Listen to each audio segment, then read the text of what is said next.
안녕하십니까. 행복한 아침 이재용입니다. 안녕하세요. 정예인입니다. 오늘은 9월 21일 수요일이고요. 날씨 궁금합니다. 날씨부터 알아보겠습니다. 박소연 기상캐스터. 안녕하세요. 박소연입니다. 오늘 아침 출근길에는 일교차를 염두에 둔 옷차림 해주셔야겠습니다. 일교차가 10도 이상으로 벌어질 텐데요. 아침 저녁으로는 얇은 외투 챙기셔서 체온 조절해주시면 좋겠습니다. 네, 박소연 기상캐스터 입은 트렌치코트 보니까 이제 정말 날이 좀 쌀쌀해졌구나 싶은 생각이 드는데요. 오늘 날씨 어떤지 구체적으로 전해주시죠. 네, 가을색이 점점 더 깊어지고 있습니다. 오늘은 어제보다도 더 서늘한데요.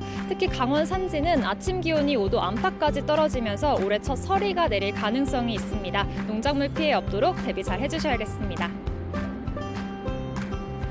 오늘 출근길에는 교통안전에 유의하셔야겠습니다. 내륙을 중심으로 가시거리 1km 미만에, 강원 산지에는 가시거리 200m 미만의 짙은 안개가 끼는 곳이 있는데요. 차간 거리를 넉넉히 두는 등 감속 운전하시기 바랍니다. 오늘도 전국 대부분 지역에서 쾌청한 하늘 보실 수 있겠고요. 한낮에도 선선하겠습니다. 다만 동해안과 남해안, 제주 해안은 가끔 구름 많겠고 너울과 높은 물결에 주의하셔야겠습니다. 오늘 낮 동안에는 맑은 하늘 아래 강한 볕이 내리쬐면서 전국적으로 자외선 지수가 높게 나타나겠습니다. 자외선 차단에 신경 써주시기 바랍니다. 이 시각 현재 기온은 어제보다 기온이 낮은데요. 서울은 13.2도, 강릉과 대구는 12.1도 가리키고 있습니다. 한낮 기온은 서울과 대전 25도, 부산은 24도가 예상됩니다. 절기상 추분인 금요일에는 오전에 중서부 지역을 중심으로 비 소식이 있겠고요. 다음 주 후반부터는 산에서도 가을색이 조금씩 묻어나겠습니다. 지금까지 날씨 전해드렸습니다.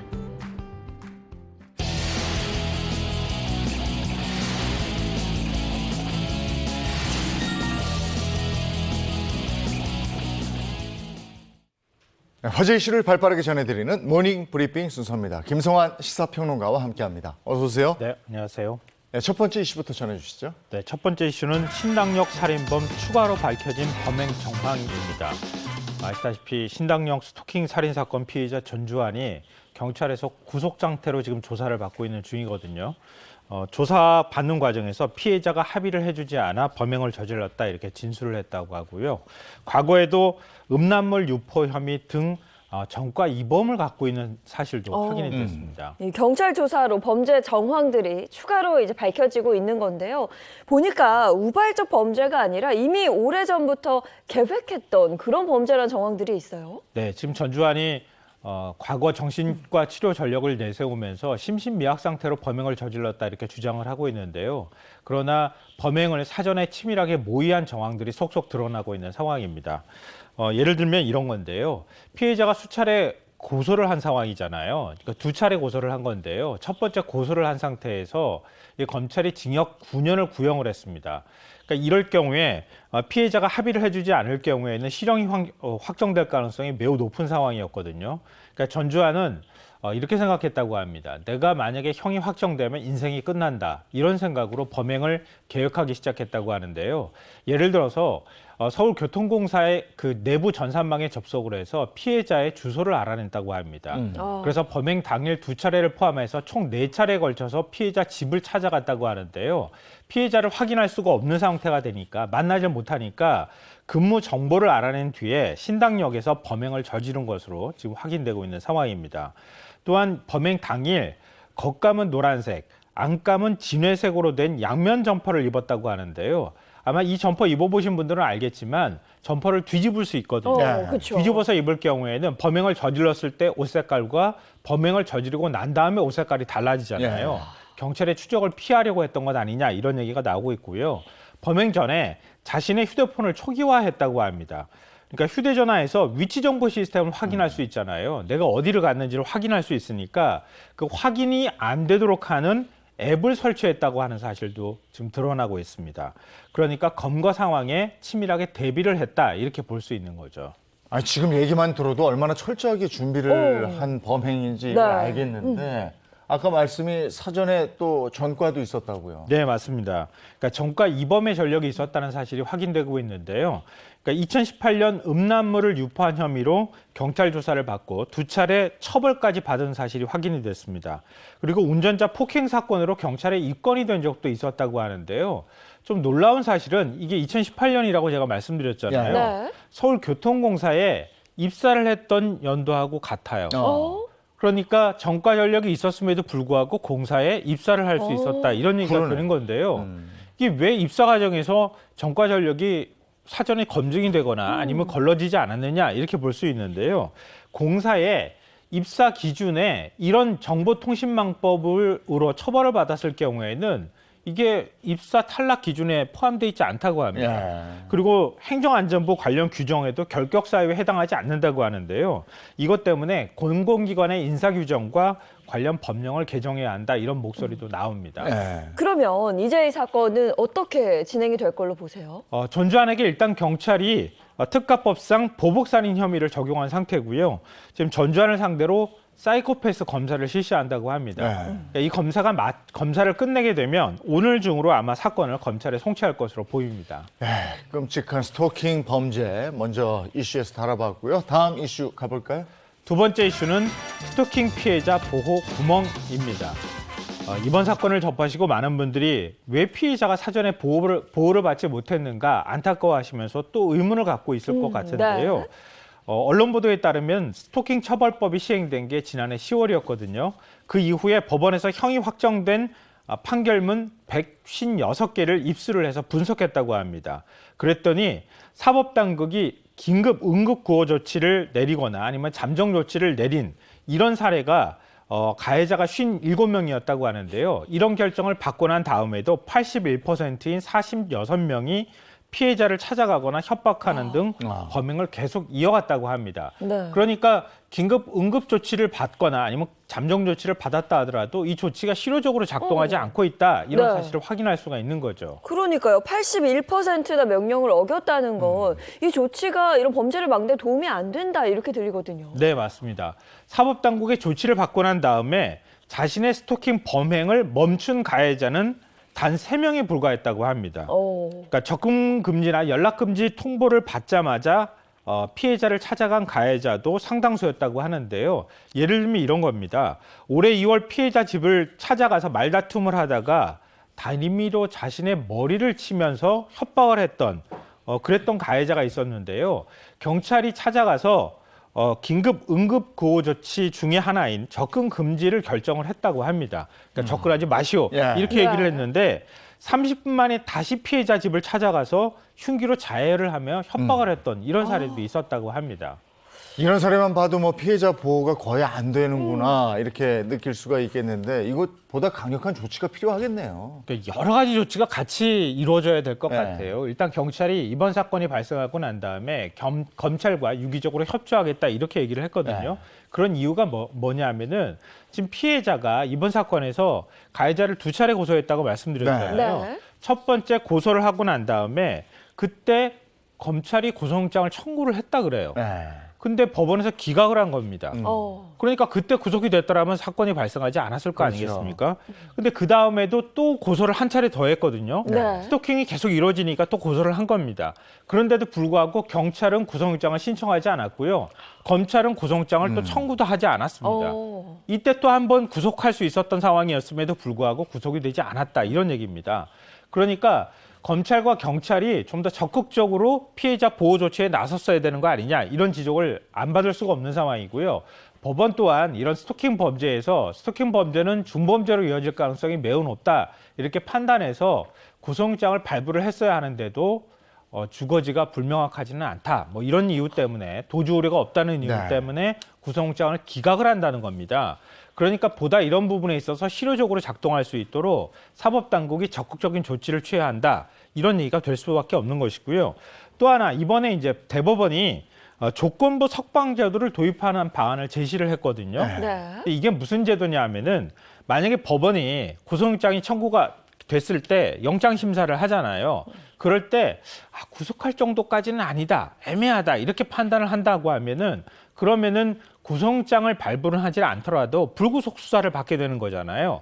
불구속 수사를 받는다 하더라도 이른바 전자발찌를 부착하도록 명령할 수 있다거나 아니면 주거를 제한한다거나 아니면 보증금을 납부해서 보증금을 납부하게 될 경우에 만약에 이 사람이 추가로 범행을 저지르면 보증금을 몰수당할 수 있잖아요. 그런 제한 조치들을 미리 걸고 난 다음에 풀어주도록 하면 어떻게 했느냐 이런 방안들을 제시를 하고 있습니다.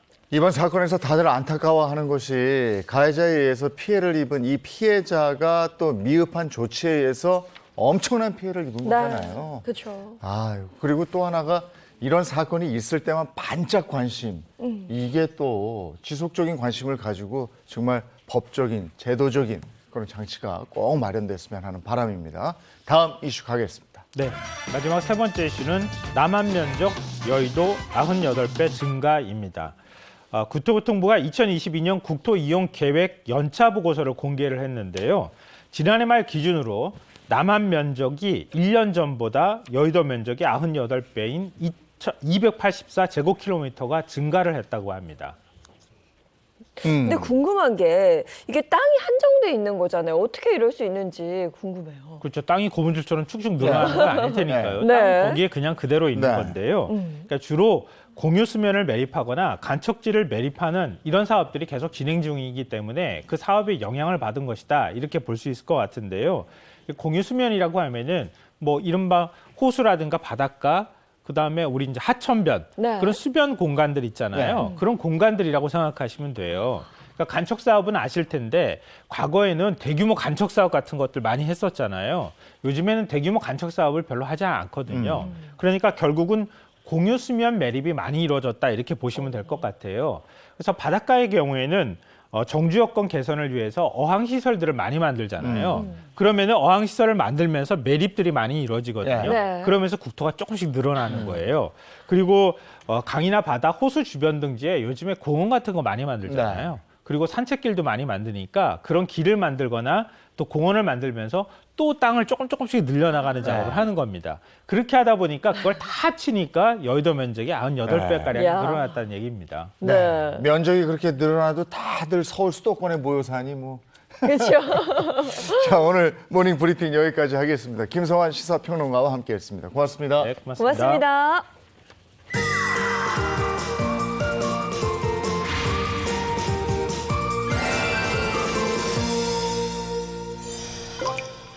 네, 한 주간의 영화 소식부터 알아볼까요? 박스 오피스 준비되어 있습니다. 네, 요즘 재밌는 영화가 굉장히 많더라고요. 박스오피스 기대가 되는데요. 그에 앞서서 오늘도 반가운 세 분 먼저 인사드리도록 하겠습니다. 인사 부탁드릴게요. 안녕하세요. 연예계 팩트 사냥꾼 홍정선입니다. 안녕하세요. 자칭 특종 여신 미남 전문 기자 최정아입니다. 안녕하세요. 수요일 아침이 제일 행복한 남자 연예 리포터 홍주입니다. 네, 반갑습니다. 자, 이번 주 극장가를 뜨겁게 달구고 있는 영화 순위부터 한번 알아볼까요? 네, 박스오피스 순위 살펴보도록 하겠습니다. 먼저 5위는 극장판 엄마 까투리, 도시로 간 까투리 가족이고요. 4위는 늑대사냥, 3위 헌트, 2위는 645, 대망의 1위는 공조2 인터내셔널입니다. 네, 영화 순위부터 알아봤고요. 우리가 준비한 영화 어떤 게 있습니까? 하나하나 알아볼까요? 네, 오늘 소개해드릴 영화는요. 한 번 보고 두 번 보고 보고 싶은 영화로 3편 준비해봤습니다. 네, 세 편 중에 첫 번째 영화는 네, 한 번 보고 두 번 보고 자꾸만 보고 싶은 영화 첫 번째는요. 천만 배우 류승룡 씨와 팔색조 매력의 염정아 씨가 펼치는 세대 공감 뮤지컬 영화 인생은 아름다워입니다. 자신의 생일 선물로 첫사랑을 찾아달라는 다소 황당한 요구를 하는 염정아 씨와 마지못해 전국을 누비며 과거로의 여행을 떠나게 된 남편 류승룡 씨가 흥겨운 리듬과 멜로디로 우리의 인생을 노래하는 영화입니다. 영화 인생은 아름다워는 우리의 인생을 노래하는 국내 최초의 주크박스 뮤지컬 영화라고 들었는데요. 어떤 노래들이 나올까요? 굉장히 기대되는데요. 기대되시죠? 정말 추억의 명곡들이 다 소환이 됐어요. 신중현 씨의 미인, 이문세의 조조아린 알 수 없는 인생, 또 이승철의 잠도 오지 않는 밤에 안녕이라고 말하지만 빠질 수 없습니다. 임명수의 아이스크림 사랑, 그리고 유열의 이별이래. 야, 진짜 추억이 밀려오는데 요런 1970년대부터 2000년대까지의 명곡들이 다 담겼는데 감독이 얘기합니다. 이 음악들을 어떻게 선정했느냐. 먼저 누구나 인정하는 명곡 30-40곡을 모았대요. 그리고 이 스태프들이 다 같이 모여서 어느 걸로 할까 신중히 이야기를 나누고 결정했다. 이렇게 사연을 알렸습니다. 야, 이 영화는 저하고 홍정선 기자가 꼭 봐야 돼요. 나이 나옵니다. 네, 추억으로의 여행을 갈 수 있는 눈과 귀가 즐거운 그런 여행이 되겠네요. 네. 영화가. 네, 예. 맞습니다. 1980년대부터 현재까지의 이런 모습을 아주 자연스럽게 이 노래와 함께 어우러져서 보여주는데요. 서울, 부산, 목포, 청주, 보길도까지 아주 다양한 국내의 아름다운 모습들을 방방곡곡 돌아다니면서 촬영을 했어요. 그래서 아름다운 풍경이 어우러지고 있고요. 또 뜨거운 열정과 노력으로 아주 오랜 시간 이 합을 맞춰온 배우들 그리고 앙상블의 퍼포먼스가 스크린 가득 펼쳐지면서 눈과 귀가 즐거운 주크박스 뮤지컬 영화의 진가가 발휘될 것으로 기대를 모으고 있습니다. 제가 행복한 아침 우리 시청자분들을 위해서 영화를 미리 보고 왔는데요. 저는 정말 영화 시작한 지 한 10분, 15분 하자마자부터 끝까지 계속 울었다가 웃었다가 반복을 하다가 왔어요. 집에 계신 우리 엄마 그리고 내 남편 손잡고 영화관 가기 딱 좋은 영화입니다. 네, 저도 부모님 손잡고 인생은 아름다운 영화 보러 꼭 다녀오겠습니다. 자, 이어서 두 번째 영화 어떤 영화예요? 네, 한 번 보고 두 번 보고 자꾸만 보고 싶은 영화 두 번째는요. 9월 28일 개봉을 앞둔 영화입니다. 팍팍한 현실을 잊게 하며 웃기려고 작정하고 돌아온 영화 정직한 후보 2입니다. 영화 정직한 후보 2는요. 화려한 복귀의 기회를 잡은 전 국회의원 라미란 씨가 또 한 번 진실의 주둥이를 가지게 된 가운데 그 비서인 김무열 씨마저 진실의 주둥이를 얻게 되면서 벌어지는 소동을 그린 코믹 영화로 진실만 말하는 정치인이라는 설정을 이어가면서도 서현우, 박진주, 윤두준 등의 배우가 새롭게 등장해 이야기를 풍성하게 그릴 예정이라고 합니다. 네, 정직한 후보 1편을 전 진짜 재밌게 봤었거든요. 이번 2에서도 기대되는 게 역시 라미란 배우의 연기가 네. 아닐까 싶어요. 역시 라미란, 거기다 김무열까지 있습니다. 사실 이 조금 아까 소개드린 영화의 주연 류승룡 씨도 7번 방의 선물로 코미디 영화로는 이례적이게 대종상 나무주연상을 받았었거든요. 이 라미란 씨도 정직한 후보로 또 이 코미디 영화로 이례적으로 청룡 영화상 여우주연상을 받았었잖아요. 아까 홍규 씨가 소개해 준 것처럼 요번에 사실 이제 그 전 얘기가 이렇습니다. 국회의원 3선까지 했는데 네. 그러고 나서 서울시장 하다가 전 재산을 소위 날려먹고 강원도 고향에 낙향한 그 지점에서 시작을 합니다. 그런데 이 화려한 복귀기회를 잡아서 겨우 이 강원도지사가 되는데 그만 그 진실의 주둥이가 또 열리고 마는 거죠. 요거에서만 포인트가 있는 게 아니라 내가 이 진실의 주둥이를 스스로 다물게 하기 위한 생존법칙 1, 생존법칙 2 이걸 연기하는 라미란 씨와 김무열 씨의 모습이 정말 웃겨서 어제 저도 시사회를 통해서 봤는데 시사에서 웬만하면 기자들이 웃지 않거든요. 네. 아주 박장대소했습니다. 네. 그럼 전편과의 차별성이 뭔지 그것도 궁금한데요. 네, 이것은 또 영화를 만든 감독님에게서 들어야 되겠죠. 장윤정 감독이요. 1, 2편을 연출을 했는데 차별성에 대해서 이렇게 얘기를 합니다. 일단 이 정형성과 새로운 것 사이에서 균형을 잡는 것이 가장 키포인트였다라고 하는데요.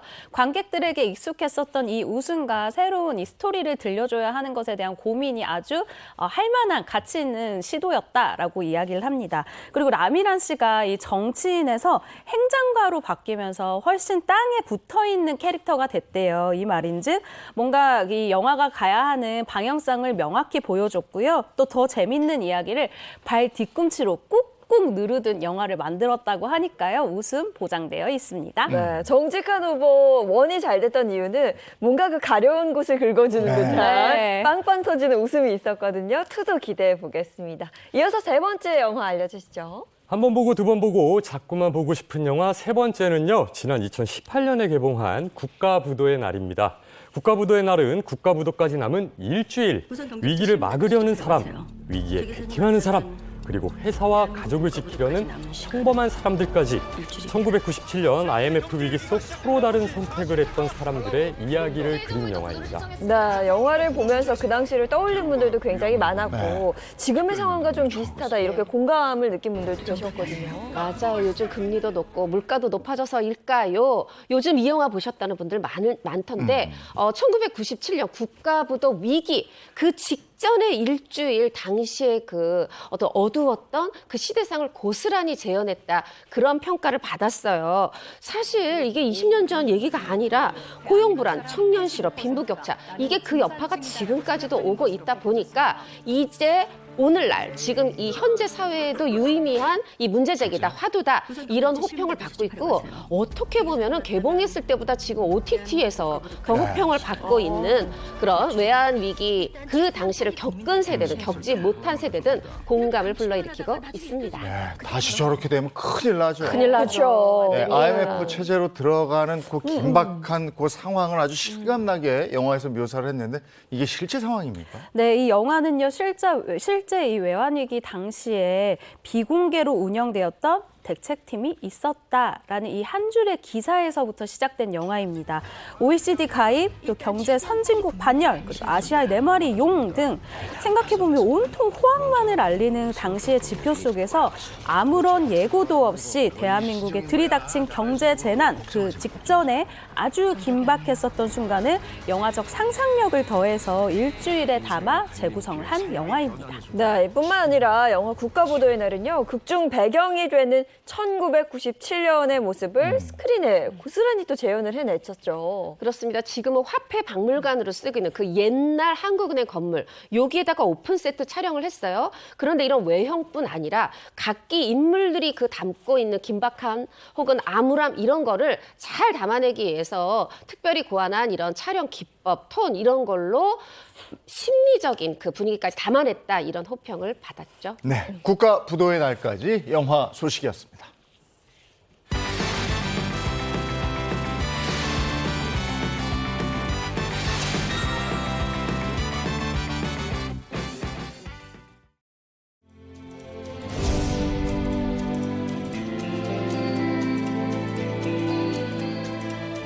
계속 나의 길을 가고 싶어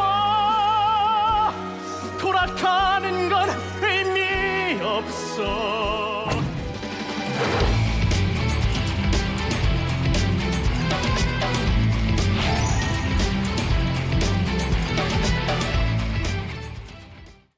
네, 이번에는 한 주간의 가장 핫한 연예 소식을 모았습니다. 연예 라이브 시간입니다. 네, 홍규 씨 오늘 첫 번째 키워드 뭔지 궁금한데요. 네, 연예 라이브 첫 번째 키워드는요. 국민 배우 안성기 혈액암 투병 중입니다. 지난 2년 가까이 건강 이상설을 부인해오던 배우 안성기 씨가요. 사실 1년 이상 혈액암과 싸우고 있다는 다소 충격적인 소식이 전해지면서 건강을 되찾길 바라는 동료 배우분들과 누리꾼들이 응원이 이어졌다는 안타까운 소식입니다. 네, 저도 안성기 씨의 소식 듣고 굉장히 많이 놀랐는데요. 우선 이 혈액암 투병 소식 어떻게 알려지게 된 거예요?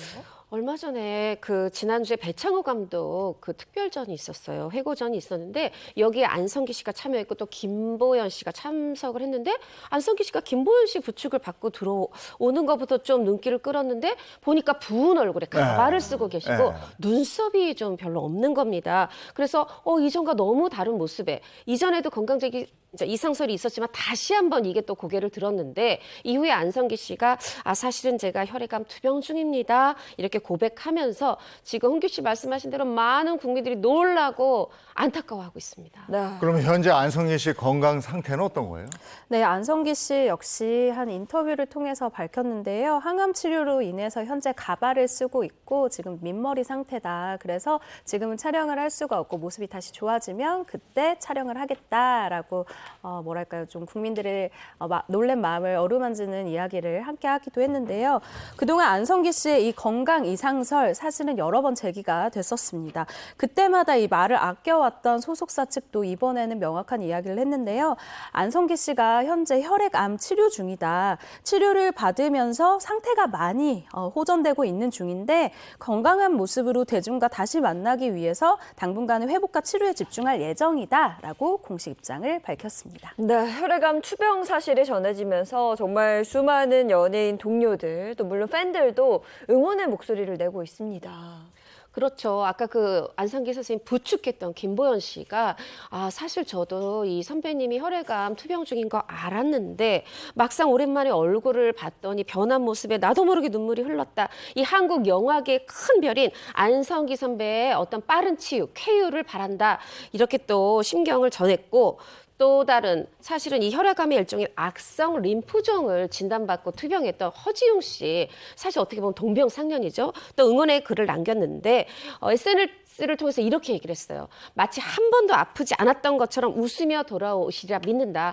뭔가 음식 먹을 때 역하고 힘들어도 좀 많이 드시기를 권한다. 이게 꼭 건강식이 아니더라도 저도 많이 도움이 됐다면서 좀 식사 잘 하시라고 또 쾌유를 빌었습니다. 우리가 가끔 국민 배우라는 표현 쓰는데 안성기 씨야말로 제가 느끼기에는 국민 배우인 것 그럼요. 같고 그렇죠. 네. 거뜬히 털고 일어나셨으면 하는 바람입니다. 자, 다음 소식 갈까요? 네, 두 번째 키워드는요. DIMF 뮤지컬 스타 출신 최아람 뮤지컬 캐스팅입니다. 채널A가 만든 차세대 뮤지컬 스타를 발굴하는 등용문이죠. 고품격 뮤지컬 무대로 소름 돋는 귀호강을 선사한 프로그램이었던 2021 DIMF 뮤지컬 스타의 최우수상 수상자인 최아람 씨가요. 뮤지컬 인간의 법정에 캐스팅됐다는 소식입니다. 네. 앞서서도 채널A를 통해서 뮤지컬의 매력을 알린 프로그램 아닙니까? 맞습니다. 대구 국제 뮤직 페스티벌, 줄여서 DIMF. 네. 사실 이게 채널 A를 통해서 정말 뮤지컬이 지닌 그 매력을 많은 분들이 뮤지컬 무대에 찾아가지 않더라도 이 안방에서 좀 느낄 수 있게 했던 그런 좋은 프로그램인데요. 사실 진짜 뭐 뮤지컬 팬 아니라도 누구라도 이목을 끌기에 충분했어요. 팀별 과제라든가 경연 이런 걸 특별 방식으로 특집 방송으로 이렇게 재밌게 표현을 해서 편집을 해서 재미와 감동 두 마리 토끼 다 잡았다. 이런 호평을 받은 프로그램이었죠. 네, 저도 보면서 느꼈던 게 뮤지컬 배우로 자립할 수 있도록 여러 네. 기회를 제공한다는 이게 굉장히 좋게 보이더라고요. 이 프로그램을 거쳐간 여기서 등용이 된 그런 뮤지컬 스타들의 활약상도 얘기를 좀 나눠봐야죠. 네, 이 DIMF, 딤프라고도 하는데요. 딤프 뮤지컬 스타는 이 뮤지컬 배우 지망생들의 사실상 꿈의 무대이자 이 스타 등용문이라는 평가를 받고 있습니다. 이 뮤지컬 배우 최아람 씨의 이야기를 빼놓을 수 없는데요. 2021년도에요. 아주 뛰어난 이 피아노 실력은 물론이고 앳된 외모, 그런데 또 목소리는 또 반전이에요. 이 반전 가창력으로 시청자들의 눈과 귀를 사로잡았는데 최근에 창작 뮤지컬 인간의 법정에서 살해 혐의로 법정에서는 안드로이드 아오 역에 캐스팅이 됐습니다. 그러면서 본격적인 데뷔를 앞두고 있는데요. 저도 개인적으로 기대하고 있는 작품이기도 합니다. 네, 최아람 씨 대단한 또 실력자잖아요. 그렇죠? 맞습니다. 정말 실력자죠. 그때 당시 경연에 나왔을 때 페스티벌에 참가했을 때도 생각을 해보면은 모차르트의 왜 나를 사랑하지 않나요를 선곡해서 직접 피아노를 치면서 노래하는데 정말 우리 모두 놀랐었거든요. 네. 당시의 무대 영상으로 준비했습니다. 계속 나의 길을 가고 싶어 돌아가는 건 의미 없어 이해하고 사랑해 줄 수 없나요 내 모습 왜 사랑해 주지 않나요 사랑해 줘요 내 모습 네. 그렇다면 창작 뮤지컬 인간의 법정은 어떤 내용이에요? 네, 지난해 출간된 소설입니다. 동명의 소설이죠. 인간의 법정을 이 뮤지컬 무대로 고스란히 옮긴 작품인데요. 22세기가 배경이에요. 이 주인을 살해한 안드로이드가 인간의 법정에 서면서 벌어지는 이야기를 그린 뮤지컬이라고 하는데요. 이번 달 28일부터 연말까지 공연을 합니다. 저도 이 공연 꼭 찾아가 보도록 하겠습니다. 네, 알겠습니다. 이어서 세 번째 연애 소식 역시 키워드로 살펴보죠. 네, 세 번째 키워드는요. 50대 여배우 고소한 불륜남 기자회견 예고입니다. 50대 여배우가 결혼을 약속했으나 지키지 않았고 오히려 소송을 취하하라고 흉기로 협박까지 했다며 고소한 50대 남성이 오늘이죠. 21일 용산구의 한 빌딩에서 기자회견을 열어 진실을 밝힌다는 소식입니다. 그럼 둘 사이에는 어떤 일이 있었던 거예요? 일단 우리는 아직까지는 한쪽의 얘기만 들을 수 있었어요. 이 50대 여자 배우를 고소한 이 남성의 주장인데요. 이 남성에 따르면 이렇습니다. 이 여배우와 2년 넘게 불륜을 이어왔다고 해요. 그리고 이 여자 배우의 요구대로 어떤 생활비라든가 아이들 교육비 뭐 이런 부분들을 금전적으로 지원을 했고 또 차량도 바꿔주고 이러면서 총 4억 원 정도를 썼다는 겁니다. 그런데 그렇게 2년 이어지다가 올해 초에 7월에 지난 7월에 본인도 아니고 지인을 통해서 일방적으로 결별을 이제 통보했다는 거예요. 그래서 지금 이 남성이 소송을 냈는데 약정금 이제 청구 소송을 냈어요. 그런데 이 금액은 4억 원 전체는 아니고 뭐 예를 들면 그 여성과 가족이 쓴 부분, 뭐 함께 쓴 부분 말고 내가 딱 그 여성을 위해서 어떤 쓴 그 선물한 부분 요 1억여 원을 돌려달라 요 청구 소송을 냈습니다. 이 소식을 뒤늦게 들은 이 여성 배우가 지난 8월에 이 남성을 찾아가서 이 흉기로 협박을 했기 때문에 이게 특수 협박이거든요. 이 흉기를 들었기 때문에 그래서 또 요것도 추가 고소를 했다. 이렇게 알려진 상황입니다. 네, 그런데 이 남성이 50대 여배우에게 이런 수억 원대 금전적 지원을 했던 이유, 그 이유도 있었을 것 같은데요. 네, 아직까지는 남성 측의 일방적인 주장입니다. 이 남성 측에 따르면은요, 결혼을 약속한 사이였기 때문이다라고 주장을 하는데요. 일단 두 사람이 처음 만난 날을 기억해야 될 것 같아요. 2020년 6월에 한 골프장에서 두 사람이 처음 만남을 가지게 됐고 그 이후로 한 2달 있다가부터 연인 관계로 발전을 하게 됐고요. 이 연인 관계가 이어진 것이 올해 7월까지였습니다. 그러니까 두 사람이 약 2년간 연인 관계를 유지를 했다라고 할 수 있는데 문제가 있어요. 여기서 이 두 사람이 다 유부남, 유부녀였다라는 사실이에요. 이 남성 측의 주장에 따르면요. 이혼 이야기가 오가던 이 남성에게 이 50대 여배우가 빨리 이혼해라. 빨리 이혼하고 나도 이혼을 할 테니까 우리 둘이서 빨리 관계를 정리하고 재혼을 하자라고 이야기를 했다고 합니다. 실제로 남성이 그래서요. 2021년도 4월에 이혼을 했어요. 그런데 상대방인 이 50대 여배우 같은 경우에는 이혼을 차일피일 미루더니 갑자기 지인을 통해서 미안한데 헤어지자고 이 이야기를 좀 전해달라고 합니다라고 이 헤어짐을 일방적으로 통보받았다라고 주장을 하는 상황입니다. 네. 그래서 이제 고소했고 그 다음에 이제 남성이 굳이 기자회견을 하게 되는데 언제 한다고요? 기자회견을 하는 이유가 네. 오늘인데요. 네. 오늘 하는데 사실 먼저 말씀드릴 거는 이렇게 이 여성이 배우라고 해도 이렇게 사생활을 정말 기자회견까지 네. 열 필요가 있느냐 이 부분에 대해서는 의문은 남는데 일단 이 남성이 자신이 기자회견을 하는 이유에 대해서는 이렇게 얘기하고 있어요. 2020년 6월부터 이렇게 현재까지의 상황, 심정 이걸 좀 가감없이 솔직하게 전하려 한다. 그리고 이제 약정금 청구 소송은 민사죠. 그리고 이 특수협박은 형사. 이 민형사 고소를 한 이유에 대해서도 설명을 하기로 한다. 그리고 일부 추측성 보도에 대해서 사실관계를 바로 잡고자 한다. 이렇게 얘기를 하면서 기자회견에 앞서서 본인의 신경을 먼저 얘기를 했는데 나는 이미 이혼도 했고 건강도 잃었고 치료도 받고 있다. 밤에는 불을 켜고 자야 할 정도로 불안하다. 돈도 잃었다. 난 이렇게 너무 많은 걸 잃었는데 사과조차 받지 못했다. 이렇게 심경을 밝혔네요. 그러면 이에 대해서 50대 여배우 측의 입장은 어떤가요? 일단 한 매체에서 이 여배우에게 수차례 연락을 취했지만 아직 답은 오지 않은 상황이라고 합니다. 저 역시도 취재를 조금 해봤는데요. 일단 이 여배우 측에서 입장 정리를 하고 있다라는 얘기를 듣고는 있었습니다. 그런데 오늘이죠. 이제 기자회견이 나온 이후에 이 여배우 측에서 이제 실명을 공개를 하면서 이제 입장을 맞받아 칠 것인지 아니면 계속해서 입장을 나타내지 않을 것인지에 대해서도 오늘 다 정해진다고 하니까요. 오늘 이후로 이제 기사를 좀 찾아보시는 게 더 낫지 않을까라는 생각이 들어요. 네. 알겠습니다. 여기까지 연예 라이브였습니다.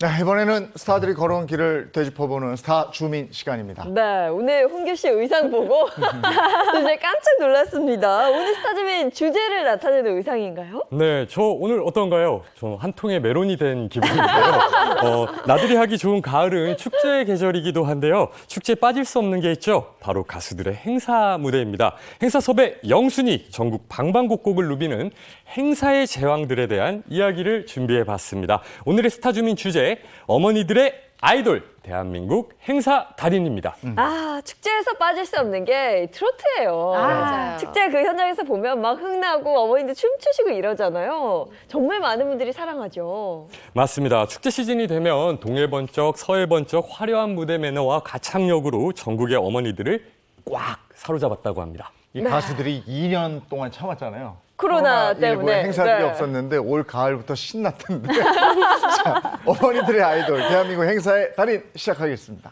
네, 어머니들의 아이돌, 대한민국 행사의 달인. 먼저 4위부터 살펴보겠습니다.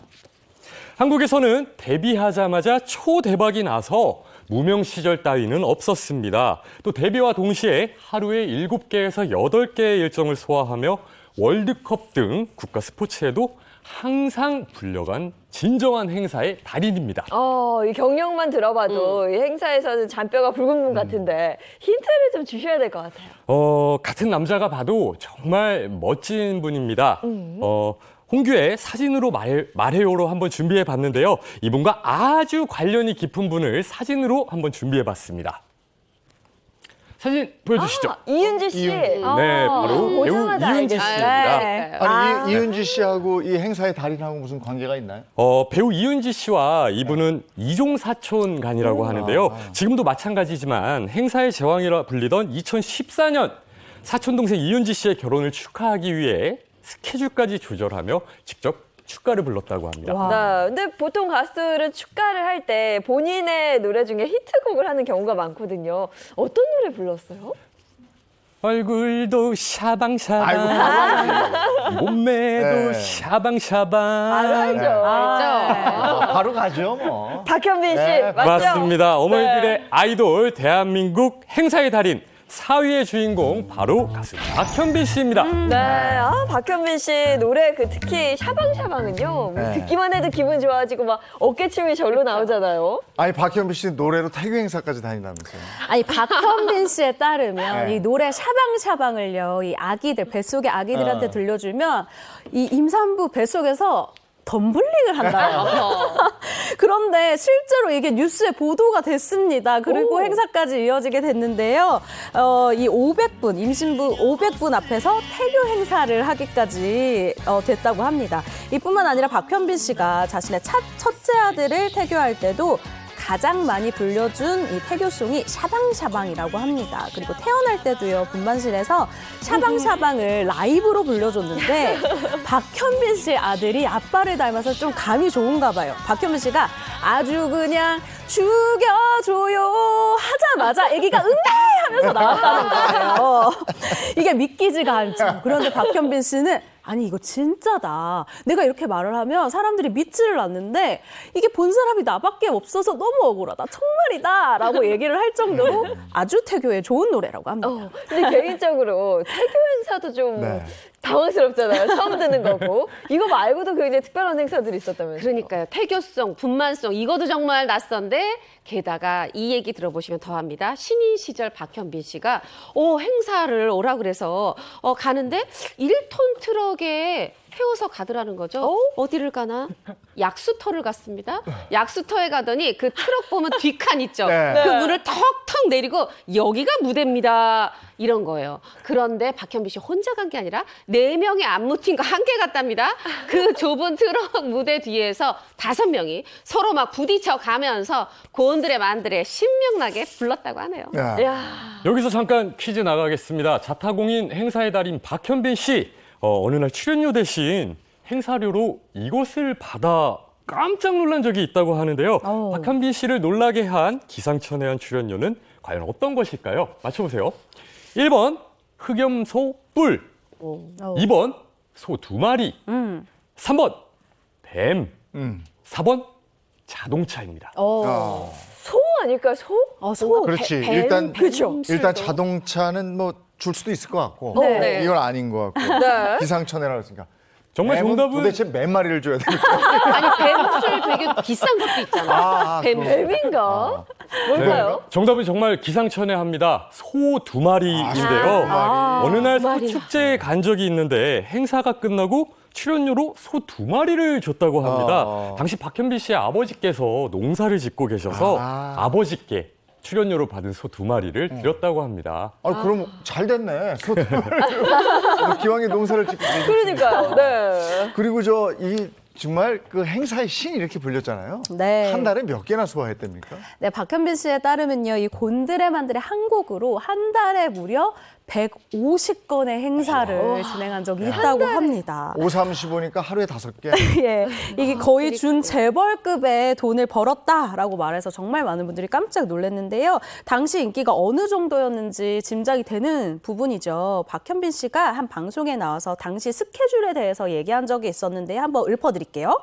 당시 일과를 살펴보면요. 일단 눈 뜨자마자 오전에 마라톤 행사를 갑니다. 아하. 그리고 사내 기업 런칭쇼를 가고요. 그리고 점심시간에 또다시 기업 행사를 갑니다. 그리고 이제 오후가 됐죠. 오후에 또 기업 행사를 갑니다. 그리고 또 저녁에는 또 뭘 해야 될까요? 이 야외 행사 축제들을 돌아다녀요. 네. 그리고 나서 마지막에 또 가는 곳이 이 밤무대까지 싹 다 이 전국을 정리를 하는 건데요. 이때 몸은 하나잖아요. 갈 곳은 많고. 그래서 링거를 맞으면서 이 부족한 이 체력을 채워가면서 행사를 했었다고 해요. 투혼이네요, 투혼. 근데 한 달에 행사가 150개 이상이면 제가 이렇게 어린저발 이렇게 세어봐도 준 재벌급으로 돈을 벌지 않았을까 싶은데. 준 재벌급으로 돈을 벌어서 이 곤드레만들의 한 곡으로 그 가족의 빚, 전액을 다 청산했다 그래요. 예전에 박현빈 씨 어머니가 방송에 나와서 얘기를 하신 적이 있는데 현빈이가 저한테 엄마가 가장 힘들어하는 부분부터 해결해야 돼 이러면서 행사 100개를 뛰면서 링거를 맞으면서 그렇게 빚을 갚았다. 아무래도 어머니 걱정하실까 봐 한 50개 줄인 것 같아요. 100개만 해도 100개라고 해도 걱정하실 테니까. 실제로 박현빈 씨도 이렇게 행사로 번 돈 정말 한 푼도 건드리지 않고 다 빚청산에 썼다고 하네요. 대단하네요. 정말. 이런 거 얼굴을 봐서는 전혀 고생했을 것 같지 않은데, 그죠? 비공자 네, 스타일. 맞아요. 네. 굉장히 또 곱상하게 왠지 잘 자란 집안의 아들 같은 느낌인데요. 박현빈 씨의 경우에는 이 IMF 때 집안 형편이 확 기울어지면서 힘든 시간을 보냈다고 합니다. 그런데 그때 박현빈 씨 부모님들이요, 이 부모님이 자식들을 위해서라면 어떤 희생도 감수를 하셨다고 하거든요. 이 부모님께서는 자식들이 걱정할까봐 집안의 힘든 사정도 이야기하지 않으셨지만 결국 아이들이 알게 되죠. 이 엄청난 빚에 시달리게 되면서 박현빈 씨가 트로트 가수로 데뷔를 해서 빚을 갚아 나가며 이 집안을 일으켜 세웠다고 합니다. 그런데 이 박현빈 씨가 당시 빚에 대해서 이렇게 표현한 게 있는데 제가 딱 기억에 남아요. 빚이 막 포도알처럼 주렁주렁 열려 있었다라고 표현을 했어요. 정말 태어나서 처음 보는 엄청난 금액의 빚 때문에 정말 눈앞이 캄캄했었다라고 당시를 설명하기도 했습니다. 네, 박현빈 씨 정말 효자인 것 같은데 부모님 마음은 어땠을까요? 아들이 이렇게 고생해서 빚을 다 갚았을 때. 그렇죠. 이 어머님이 그 방송에서 얘기를 하신 적이 있는데 그 최 기자가 말한 그 포도알이 주렁주렁 달린 그 빚들이 적힌 가계부 수첩을 저한테 주십시오. 이렇게 데뷔하자마자 얘기를 했대요. 사실 어떻게 보면은 내가 이제 가장이다 생각하고 가수로 빚 갚겠다고 데뷔를 했는데 데뷔하자마자 이 목록을 가계부를 달라고 한 거죠. 그러면서 하나씩 갚아나갈 때마다 한 줄씩 한 줄씩 지웠다는 거예요. 그러다 그 마지막 줄에 수천만 원짜리까지 다 갚고 마지막 줄까지 쫙 그은 다음에 어머니한테 엄마 우리 이제 빚 없는 세상에 살자 이렇게 얘기를 했대요. 야. 사실 아들한테 정말 고맙기도 했을 거고 근데 정말 미안하고 짠하고 네. 안타깝기도 하셨을 거예요. 네. 자, 이렇게 해서 모든 빚을 청산한 박현빈 씨. 근데 박현빈 씨한테 좋은 일만 계속 있었던 건 아니라면서요? 네, 그렇습니다. 집안을 이제 다시 일으켜놨어요. 그런데 2016년도에 박현빈 씨에게 엄청난 일이 생깁니다. 바로 사중 추돌 이 사고가 난 건데요. 무리한 스케줄을 진행하다가 났었던 사고로 알려져 있어요. 이때 박현빈 씨 1년 6개월 정도 누워만 있었을 정도로 정말 많이 몸 상태가 좋지 않았는데요. 이 박현빈 씨가 당시를 이렇게 얘기를 했습니다. 가족을 다시 못 보게 될 거라는 두려움과 또 걷지 못할 수도 있다라는 두려움이 있었다. 치료 후에도 이 정신적으로 힘든 게 꽤 오래 갔다라면서요. 이 트라우마 때문에 공백기를 가졌었던 사실을 고백을 했습니다. 네, 그럼 지금은 그 사고로 인한 트라우마 다 극복한 거예요? 다행히 극복을 했는데 저도 당시 이때 취재를 했을 때 박현빈 씨 어쩌면 하고 약간 너무 심각해서 뭐 잘못될 수 있거나 아니면 걷지 못할 수 있다 이런 얘기를 우리가 듣고도 놀랐는데 본인은 그 상황에서 트라우마가 얼마나 컸겠습니까? 그런데 다행히 그 트라우마 치료도 하고 재활도 열심히 해서 이젠 거의 완치된 상태라고 해요. 그래서 그때 또 하나 배운 게 있다고 합니다. 너무 이 바쁜 생활 좀 잠시 멈추고 이 가족과 함께하는 것도 소중하구나. 그래서 지금은 행사 안 하는 건 아니고요. 한두 개 빼더라도 이 야간에는 적어도 차 타지 않겠다. 가족과 좀 더 있겠다. 이렇게 노력을 하고 있다네요. 네. 박현민 씨 뭐 요즘에도 신나게 돌아다니고 있겠죠? 아유, 맞습니다. 행사의 달인답게 정말 지역 방방 곳곳을 시민들과 만나고 있는데요. 활력을 국민들에게 주겠다라는 일념으로 열심히 마이크 잡고 노래하고 있다라고 이야기를 했습니다. 네, 박현민 씨 얘기까지 나눠봤고요. 다음 스타는요? 네, 어머니들의 아이돌 대한민국 행사의 달인 먼저 3위입니다. 이분은 트로트 열풍을 일으키며 전국의 어머님들의 마음에 불을 아주 그냥 활활 지펴 올렸는데요. 그 인기가 여전히 식지 않고 있습니다. 티켓만 오픈했다 하면 단숨에 전석 매진 신화를 일으키는 수식어가 필요 없는 분입니다. 예, 이분은 뭐 이름값 제대로 하는 분인 것 같은데 지금 오늘 누군지 지금 감이 오거든요. 그렇죠. 벌써 바로 알겠어요. 알겠죠. 이 사람을 빼고 얘기할 수가 없죠, 요즘에. 네, 뭐가 자꾸 쭉쭉 흐른다고들 이렇게 네. 들었는데 권이라고 해요. 참고로 권은 귀티를 뜻하는 사투리라고 합니다. 그러니까 행사하면서 팬들에게 이런 말을 많이 들었다는 얘기죠. 귀티가 난다. 근데 외모만 딱 봤을 때는 정말 고생 안 하고 정말 귀티가 줄줄 흐른다. 이런 생각이 들거든요. 네, 그래서 이번에도 이분과 아주 관련이 깊은 사진을 한번 준비해 봤습니다. 사진 보여주시죠. 영탁 씨, 이찬원, 장민호. 뭐 바로 그 사람이에요. 그렇죠. 누군지 뭐 보자마자 바로 알 것 같습니다. 네, 이들과 연관이 있다. 그렇죠. 또 굉장한 피켓팅, 네. 피 튀기는 티켓팅. 이분 때문에 정말 많은 자녀분들이 컴퓨터 앞에서 네. 날밤 지새웠었거든요. 피켓팅 열풍을 일으켰던 그분, 임영웅 씨 맞죠? 맞습니다. 어머니들의 아이돌 대한민국 행사의 달인 3위는 바로 가수 임영웅 씨입니다.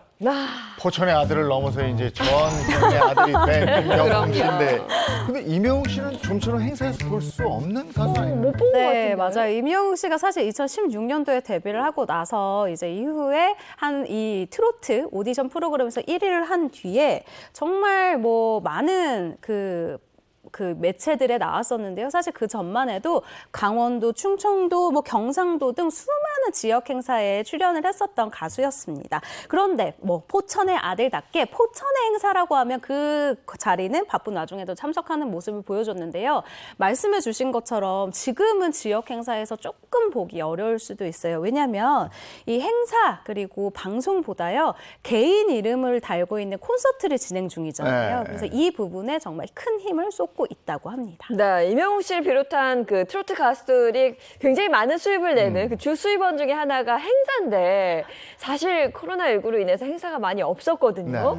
이제 시작이다 이렇게 말씀하셨는데 임영웅 씨가 이런 지역 행사에 나온다면 가장 궁금한 출연료는 어느 정도를 줘야 될까요? 사실 신인 때는 그렇게 전국 다녔는데 1등하고 데뷔하자마자 코로나19로 정말 행사에 갈 수가 없었어요. 그래서 2년 전에는 가요계 이런 소문이 있었습니다.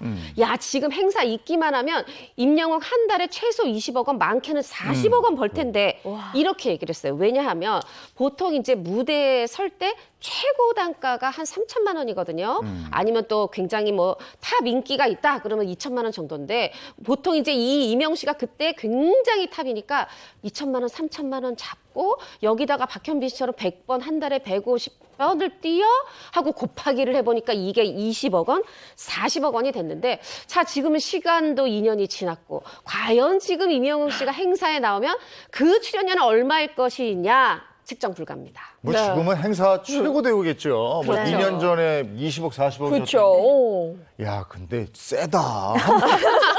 한 번 무대 올라가는데 그래요. 네, 그렇습니다. 야. 이 행사 출연료 결정의 가장 중요한 부분이 관객 동원력이에요. 아. 이 가수를 불렀을 때 얼마나 많은 사람들이 이 지역 행사에 올 수 있느냐가 이 가수의 몸값이다라고 얘기할 수 있는데요. 이명웅 씨는 사실은 피켓팅 얘기도 해주셨지만 한 번 공연한다 그러면 10,000명, 20,000명, 30,000명 그냥 모이는 가수 아닙니까? 그렇기 때문에 사실 3천만 원도 제가 봤을 때는 조금 더 불어도 되지 않을까. 그래서 업계에서는 한 3,500에서 4,000까지는 뭐 가능한데 임영웅 씨가 행사를 하지 않는 상황이다라고 분석하고 있는 상황입니다. 네, 최근 또 이명웅 씨의 이 관객 동원력은 콘서트를 통해서 네. 다 이렇게 아유. 증명이 됐잖아요. 증명이 됐죠. 지난 5월 고향을 시작으로 해서 뭐 창원, 광주, 대전, 인천, 대구, 서울 쫙 돌았어요. 101일 동안. 이때 관객이 얼마냐? 17만 명이 내 공연을 봤어요. 정말 티켓 파워를 입증을 했는데 이 인기는 또 티켓 파워 말고 우리가 아까도 얘기했지만 피켓팅에서도 굉장히 입증이 되잖아요. 사실 이 너튜브에서 이 이명웅 씨도 자, 제 공연 저도 한번 이게 티켓팅 해보겠습니다 했는데 본인도 실패하는 모습을 이 방송을 통해서 보여주기도 했었어요. 개인 방송을 통해서. 자, 이번 12월 또 기대하십시오. 부산 백스코, 서울 고척돔에서 앙코르 콘서트 있습니다. 너무너무 기대도 되지만 이 피켓팅 정말 또 얼마나 힘들지 걱정도 되네요. 네. 정말 스타 중에 스타가 됐는데 올해 성적표 중에서 또 눈에 띄는 게 있다면서요. 네, 바로 직접 출연 없이 최고 시청률을 기록한 건데요. 지난 1월 27일 K본부에서 방영된 한 방송에서 이명웅 씨 편으로 방송이 됐는데 6.7%의 시청률을 기록. 이는 해당 프로그램의 자칫 최고 시청률이라고 합니다. 네. 네, 그런데 이게 다가 아니죠. 이명웅 씨는 그 너튜브 개인 채널을 통해서 다양한 콘텐츠를 올리고 있잖아요. 네, 맞습니다. 이명웅 씨 이 너튜브 채널 저도 구독하고 있는데요. 이 채널을 통해서 다양한 근황은 물론이고요. 무대 영상 그리고 음원, 뮤직비디오 영상까지 참 다채로운 콘텐츠로 팬들과 누리꾼들에게 아주 큰 호응을 얻고 있습니다. 9월 21일 현재 이 너튜브 채널 총 조회수가 무려 16억 뷰를 돌파를 했어요.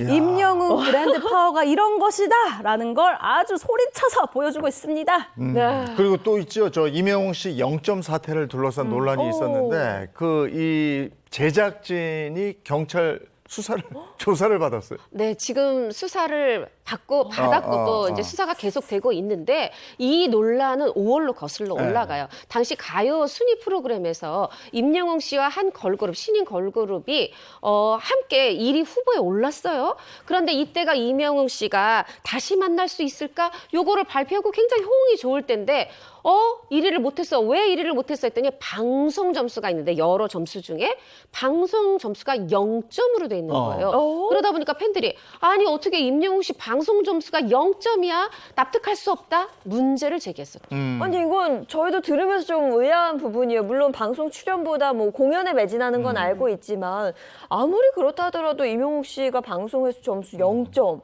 이건 좀 아닌 것 같은데 어떻게 된 일이에요? 이게 일단 방송국 측에서는 이런 것 같아요. 방송국마다 집계 방식이 다르잖아요. 이 K본부 음악 프로그램의 집계 방식 때문이다라고는 알려져 있습니다. 이 해당 프로그램 관계자가 방송 횟수 비중이 20%다라고 밝히면서요. 5월 2일부터 이 8일 사이에 임영웅 씨의 노래 다시 만날 수 있을까가 이 K본부 콘텐츠에 방송이 되지 않았다라는 거예요. 그리고 K본부 공영 미디어 연구소에서 K본부 국민 패널 17,609명을 대상으로 실시한 대중가요 선호도 조사가 있었습니다. 근데 이 선호도 조사에서 이 노래 응답률이 0%가 나왔다라는 거예요. 그래서 이 임영웅 씨의 방송 횟수 점수가 0점이 된 것이다라고 이 배경을 밝혔습니다. 근데 점수 집계 기간 동안에 네. K본부 라디오에 임영웅 씨 노래가 나왔다 이런 게 문제 제기가 되면서 거짓말 논란 뭐 이런 게 또 나오지 않았습니까? 그렇죠. 선호도가 응답률이 0%다 그것도 놀랍지만 팬들이 또 예리합니다. 아니 잠깐만요. K본부 라디오에 봤는데 우리가 다 알아봤더니 3번 나왔는데요. 네. 제작진이 우리는 전 프로그램을 하는 게 아니라 7개 프로그램을 하는데 어허. 그 3번 나온 프로그램은 우리의 집계 대상에 들어가지 않는다라고 했지만 이 순위 조작 논란이 의혹이 더 커질 수밖에 없었어요. 거기다가 또 한 매체가 이 당시 일주일에 한 번씩 이 가요 순위를 발표하니까 5월 2일에서 8일 이 기간 동안에 이 라디오 프로그램 편성표 좀 선곡표 좀 줘보세요 하고 받았는데 신기하게 분명히 3개 프로그램에 나갔는데 그 3개 프로그램에서 임영웅 씨 노래가 사라져 있는 거예요. 그래요? 다시 사랑할 수 있어 다시 사라져 있는 거야. 그러다 보니까 이번에 또 은폐 의혹까지 일었었죠. 그러면 현재 경찰 수사는 어떻게 진행되고 있어요? 네, 현재 경찰은 이 음악 방송에서 의도적으로 임영웅의 점수를 낮췄다라는 이 의혹을 받고 있는 K본부 제작진에 대해서 업무 방해 혐의로 수사를 진행하고 있습니다. 유의미한 결과가 나온 그때 다시 한번 우리 행복한 아침을 통해서 전달해 드리도록 하겠습니다. 네, 알겠습니다. 임영웅 씨 이야기까지 살펴봤고요. 이어서 다음 스타 소개해 주세요. 어머니들의 아이돌, 대한민국 행사의 달인. 앞서 박현빈, 임영웅 씨에 관한 이야기를 나눴는데요. 2위 살펴보겠습니다. 이분은 행사비를 싹쓸이하고 있는 믿고 듣는 트로트 퀸입니다.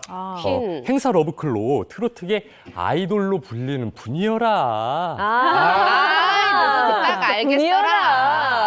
알고 들으니까 바로 알겠네요. 그러니까요. 네, 이번엔 인물이 아닌 이분과 밀접하게 연관된 동물 사진을 한번 준비해봤습니다. 사진 보여주시죠. 진돗개. 진돗개. 네. 어떤 영광이죠? 네, 이분 고향이 진도인데요. 우스갯소리로 진도의 진돗개보다 유명해졌다는 말이 생겼을 정도로 인기가 대단한 행사의 달인이라고 합니다. 저 바로 알 것 같아요. 네. 우리 다 알잖아요. 알죠. 네. 바로 송가인 씨. 네, 맞죠? 맞습니다. 이유의 주인공은 바로 가수 송가인 씨입니다. 송가인 씨는 뭐 정말 핫한 아유, 장년층의 그러니까요. 아이돌인데 행사료가 20배가 올랐어요. 네, 맞습니다. 사실 무명 시절에는요, 이 차비만 받고 정말 무대에 올라가는 것만으로도 나는 가고 싶다라고 해서 이 행사에 초대를 받았었는데요. 2019년도를 기점으로 인생이 확 바뀌게 되죠. 정말 전국 각종 축제 현장에서 송가인 모시기에 힘을 쏟게 됩니다. 쏟아지는 러브콜에 송가인 씨 몸값 자동으로 올라가고 아주 치솟았다라고 표현할 수 있을 것 같은데요. 당시에 이제 기사가 나올 정도였어요. 3천만 원대를 돌파했다라는 이 기사가 나올 정도였는데요. 송가인 씨 본인도 한 방송 프로그램에 출연을 해서 행사페이가 20배가 올랐다라고 이야기를 했을 정도입니다. 사실 톱 트로트 가수들의 이 출연료가요, 뭐 한 2천만 원 선이 이 형성이 되어 있었는데 송가인 씨가 그걸 훌쩍 뛰어넘는 페이를 받게 된 거예요. 말 그대로 특급 대우를 받는 이 가수가 된 거죠. 네, 지금은 행사의 여왕으로 불리는 송가인 씨인데요. 가장 기억에 남는 행사가 또 있었다고요? 때는 2019년인데 부산에서 열린 한 종교 행사, 불교 행사를 갔대요. 그런데 관객이 저 끝도 보이지 않게 10만 명. 그래서 본인이 10만 명 관객 앞에서 공연했던 그걸 또 잊을 수가 없고, 또 다르게는 이렇게 노래 끝나고 나면 할머니들이 무대 앞으로 오셔서 주섬주섬 손에다 뭘 쥐어주시는데 돈이라고 합니다. 가다 맛있는 거 사 먹어. 선물을 미리 못 샀네. 아이고, 이런 걸 잊을 수가 없죠. 아니 네. 트로트 가수들은 어디 가면 그렇게 선물을 준다고 그러죠. 네? 그렇죠. 그 지역 특산물이죠. 네. 맞아요. 예. 근데 이 송가인 씨가 전국 노래자랑 출신이에요? 네, 맞습니다. 지금이야 송가인 하면 트로트 이렇게 생각이 나는데, 송가인 씨의 뿌리는 사실상 국악이잖아요. 어느 날 이 송가인 씨의 어머니가 전국 노래자랑이 이 송가인 씨의 고향인 진도에서 열린다라는 공지를 보고 매일매일 이렇게 딸에게 전화를 해서 너 지금 서울에 있지만 진도로 잠깐 와서 이 좀 축제에 참여를 해라라고 계속해서 출전을 권유를 했다고 합니다. 그런데 송가인 씨, 일단 송가인 씨 어머니 이 송순단 명인이 진도 씻긴군 이 무형문화재 아니겠어요? 네. 이 엄마의 남다른 감을 믿은 송가인 씨가 엄마가 이렇게 추천을 할 때는 이건 분명히 이유가 있다라고 생각을 해서 출전을 했다고 하는데요. 그렇게 덜컥 최우수상을 수상을 했고요. 2012년도에 트로트 가수로 본격적으로 데뷔를 하게 됐습니다. 네, 2012년도 데뷔면 2019년도 그 트로트 경연대회에서 이름을 알리기까지는 무명 생활이 꽤 그렇지. 길었네요. 네. 그러니까요. 송가인 씨에게도 8년이라는 네. 무명 시절이 있었고 최 기자가 얘기한 것처럼 정말 차비만 받고도 전국의 행사장을 찾아간 그 시절이 있었는데 일단 의상, 화장품 이런 거 다 한 가방에 넣어서 커다란 가방 메고 고속버스 타거나 KTX 타거나 행사장을 가는 거예요. 칼바람 부는 겨울에 남들은 히터 나오는 따뜻한 차 안에서 대기하는데 송가인 씨는 이 천막에서 바람 횡횡 부는 천막에서 덜덜덜덜 떨고 화장실에서 옷 갈아입고 이랬던 어려운 시절이 있었다는 거죠. 그렇게 해서 어렵게 무대에 올랐는데도 무명이니까 관객의 반응이 무반응일 때도 많고 무반응이어도 행사 자리 있기만 하면 좋겠다 하는데 이 무명 가수에겐 설 자리가 굉장히 부족했다고 해요. 그런데도 내가 언젠가는 하면서 이 지하 연습실에서 반나절씩은 하루도 빼먹지 않고 꼭 연습을 이어갔다고 합니다. 근데 뭐 저 어려워가지고 비녀를 팔아서 생활비를 썼어요? 일단 송가인 씨가 손재주가 굉장히 뛰어나요. 그래서 비녀를 직접 만들어서 생활비에 보탰다고 하는데요. 이 국악하는 친구들이 비녀가 필요하니까 주변에서 그런 식으로 사가고 했었다고 합니다. 온라인으로 판매도 하고 지인 주문도 꽤 많이 들어왔다고 저거 잘 하는데요.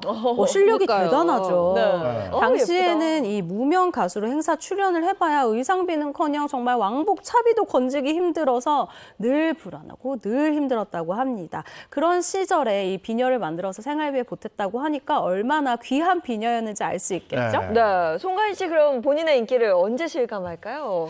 자, 바로 무대에 올랐을 때라고 해요. 아까 말씀드렸듯이 무명 시절에는 노래를 불렀는데도 그렇게 노래를 잘하는데도 관객이 네. 무반응일 때도 있었잖아요.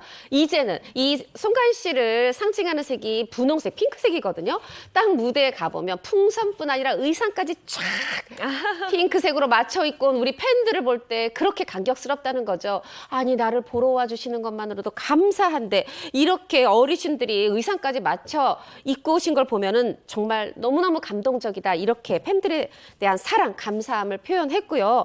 또 소리로도 인기를 실감한다고 하는데 예전에는 무대 위에까지 이미 섰어. 그래도 소리가 안 나오는데 지금은 아직 나는 무대 뒤에 있는데도 미리 환영하는 와 수천 명의 이 송가인을 부르는 그 환호성에 행복감을 느낀다네요. 근데 송가인 씨 노래뿐이 아니고 송가인 씨 집에도 그렇게 관심이 많다고. 네, 맞습니다. 송가인 씨의 이 팬들이요. 송가인 씨가 없어도 송가인 씨의 이 진도 집에 내려가서 이 집이구나라고 이 구경을 한다고 하시는데요. 이 코로나19 전에는 하루에 2,000명씩이나 찾아온 적도 있다고 합니다. 마당에 사람들이 꽉 차서 나갈 수도 없을 정도였다고 하는데요. 특히 이 송가인 씨 본가를 팬들은 생가라고 부르는데 이 여기에 일단 들리면요. 우선 송가인 씨 등신대가 있습니다. 거기서 인증사진 찍고요. 만약 송가인 씨가 계시면 또 밖에서 가인아 나와봐라 사진 좀 찍자라고 하면서 이 인증샷도 찍으신다고 합니다. 팬들과 이렇게 추억을 쌓는 건데요. 사실 이 송가인 씨 등신대 말고 송가인 씨 가족분들이 계시면 이 가족분들과도 사진을 찍고 가신다고 하네요. 근데 하루에 2,000명이면 유명 관광지인데 입장료 받아야 되는 거 아니에요? 방송에 출연했을 때 송가인 씨가 바로 이 똑같은 질문을 받았어요. 입장료 받아야 되는 거 아니에요? 송가인 씨가 말합니다. 받으면 안 된다. 무료 관광 코스다. 사실 원래 논밭 이거밖에 없었는데 이제는 카페까지 생겼다. 말하자면은 이 지역 경제 활성화에 도움이 되는 그런 선한 영향력을 발휘하게 된 건데요. 그래서 지금 이 마을에서는 송가인 길, 송가인 공원 이런 것까지 만들면서 이 정도 되면은 정말 이거는 송가인 민속촌이 아닐까 생각이 드네요. 네, 송가인 씨 이야기까지 살펴봤습니다. 이어서 다음 스타는요. 어머니들의 아이돌 대한민국 행사의 달인 이제 1위만을 남겨놓고 있는데요. 이분은 어느덧 데뷔 24년 차입니다. 아마 다들 왜 이 사람 이야기가 안 나오나 지금 궁금해하고 계실 것 같은데요.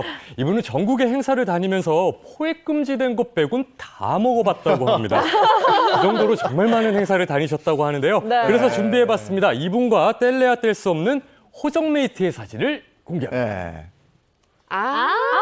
누군지 알겠네. 너무 귀여워. 너무 알지. 귀엽죠. 저 아이들 엄마 맞습니다. 아니에요? 저 그렇죠. 네, 다들 눈치채셨죠? 대한민국 행사의 달인 1위의 주인공은 바로 가수 장윤정 씨입니다. 네, 장윤정 씨. 트로트계 수많은 행사의 여왕이 있지만 장윤정 이름 이 석자만큼 잘 어울리는 사람은 없을 것 같은데. 오래 가잖아요. 또. 그렇죠. 행사를 지금까지 대체 얼마나 했을까요? 본인이 이거를 세고 기억하고 그럴 수는 있을까 싶은데 장윤정 씨가 이 행사 횟수에 대해서 방송에서 말한 적이 있어요.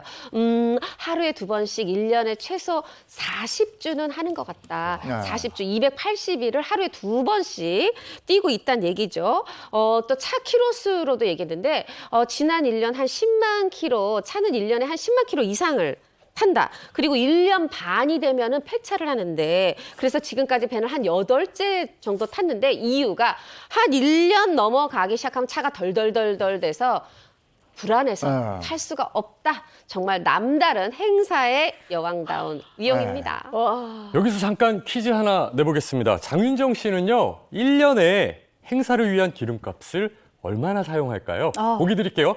1번 1억 원, 2번 2억 원, 3번 2억 5천만 원, 4번 3억 원 이상. 아니 제일 적은 게 1억 원이에요. 그러니까 이게- 시작 금액이 이런 아니, 금액 너무 세다. 이게 너무 차값이 세다. 아니고 기름값이. 기름값, 어. 차값이 아니고. 야. 와, 이게 얼마야, 그건 뭐한 억대로 가네, 2억 억대. 되나? 네, 저는 행사 기름값으로 1년에 한 25만 원 정도 쓰는 것 같은데 3번 2억 5천만 원이라고 합니다. 와, 정말 목소리가 나는데요. 네. 정말 부럽습니다. 장윤정 씨의 행사비 비용은 중형 차 한 대 값이라고 합니다. 네, 이 정도 스케줄이면 정말 어마어마한 건데 스케일이 대단한데 하루 최대 몇 개까지 행사를 했을까요? 네, 장윤정 씨가요, 하루 최대 12개까지 네? 해본 적이 있다고 아, 합니다. 12개가 가능해? 거의 사실은 길 위에, 그러니까 노래 부를 때 빼고는 야. 거의 길 위에 있었다고 해도 과언이 아닌데요. 그리고 보통 스케줄을 짤 때 매니저분들이요, 30분 단위로, 정말 잘 나가는 야. 연예인들은 30분 단위로 쪼개고,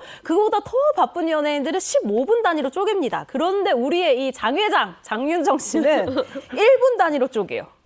그러니까 52분에 뭐 하고 58분에 뭐 한다 이런 식으로 스케줄을 쪼갠다고 하니까요. 네. 울릉도 독도 빼고는 다 가봤다라고 이야기를 하더라고요. 네. 울릉도 독도 빼고 다 갔다. 이거 시간이 안 돼서 거절하는 행사들도 많겠는데요. 그럼요. 아무리 가고 싶어도 내가 지금 대구에서 네. 했는데 뭐 갑자기 광주를 와달라 뭐 이런 상황이 됐다고 해봐. 어머 가고 싶은데 차로 이동할 시간이 도저히 안 돼요 했더니 그러면 저희가 헬기를 띄워드리겠습니다. 해서 실제로 헬기를 타고 행사장을 갔다는 거예요.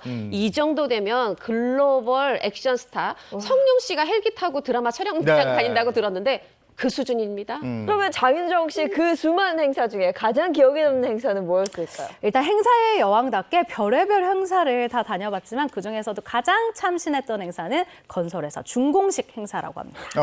근데 박현민 씨 그 뭐 태교 행사 그리고 네. 약수 행사도 참신하다고 느꼈는데 건설회사 준공식 행사는 무대가 없었을 텐데요. 맞습니다. 그 부분 때문인데요. 일단 이 규모가 아주 큰 땅을 다 이 꽁꽁꽁꽁 다져만 놓은 다져만 놓은 상태. 당연히 무대 없습니다. 지게차에 이 철판만 이렇게 꾹 들고 이제 온 상태였다고 해요. 그래서 장윤정 씨와 이 뒤에 댄서분들이 함께 철판에 올라갔다고 하는데 이 멀리에 관객분들이 또 계셨다고 해요. 그런데 이 관객분들이 장윤정 씨를 또 가까이서 보고 싶을 거 아니에요. 그래서 장윤정 씨가 이 지게차 위에 그 철판 위에 타고 이 지게차가 막 가서 관객들을 이렇게 싹 훑고 오는 그런 움직이는 이동시설이었다고 합니다. 야, 이 이동 무대로 찾아가는 서비스도 모자라서 이 얘기 들으면 왜 오늘의 일인지 아실 거예요. 네. 사람 앞에서만 부른 게 아니라 또 다른 비인간 존재 앞에서 부른 적이 있는데 바로 개 앞이었다고요. 네? 애교 페스티벌을 갔는데 어머나 견주님들은 안 계시고 우리 강아지들만 개들만 있더라는 거예요. 아 우리 장윤정 씨 대단해요. 그 앞에서 노래를 불렀습니다. 그랬더니 이 개들이 또 장윤정 씨 노래를 알아듣네요. 하울링으로 아우 이렇게 호응을 해줘가지고 무려 앵콜곡까지 야. 4곡을 불렀다는 그런 일화가 있습니다. 아, 대단한 거죠. 그리고 이뿐만이 아닙니다. 장윤정 씨가 다른 트로트 가수들의 행사비를 올려준 또 그런 분으로 유명하더라고요. 아, 맞아요. 그 예를 들면 이찬원 씨가 예전에 정말 막 되게 어렵게 조금 받고 다녔는데 장윤정 씨가 소개하면서 아, 이 정도는 좀 받아야 돼요. 이렇게 해서 이 후배들, 나만이 아니라 후배들의 기준 가격을 올려줬다 그래요. 그래서 모두가 진심으로 우리 이 대기실에서 정말 장 회장님 이렇게 부를 장 회장님. 정도로 이 선배 장윤정 씨를 좋아하고 존경하는 거죠. 네, 장 네. 회장님 이제 엄청 바쁘시겠는데요. 아니 지금 너무 바빠요. 이 어. 가을 행사의 계절도 됐잖아요. 게다가 요즘에 이거 방송인입니다. 방송이 굉장히 많이 맞아. 나오는데. 그것도 게스트가 아니라 패널이 아니라 진행하는 MC 로. 프로그램이 글쎄. 세 개더라고요. 네. 여기다가 지금 가을 행사철까지 왔는데 사실 아이들이 주말에 엄마를 볼 수가 없어서 동영아 씨가 독박 육아하고 아. 있다고 하는데 일도 좋지만 워라벨 본인의 건강 챙기면서 아이들과 남편과 행복한 시간도 챙기시죠. 네, 행사의 달인들까지 만나봤습니다. 고맙습니다. 고맙습니다. 오늘은 어제보다 기온이 더 내려갔더라고요. 네, 아침 저녁으로 제법 쌀쌀하고요. 근데 또 낮에는 기온이 크게 네. 올라서 일교차가 벌어진다고 합니다. 이럴 때 건강 상하기 쉬우니까요. 건강 관리 잘 해주셔야겠습니다. 좋은 하루 보내시고요. 저희는 내일 아침 7시 30분에 돌아올게요. 행복한 아침, 행복한 하루 되십시오. 고맙습니다. 고맙습니다.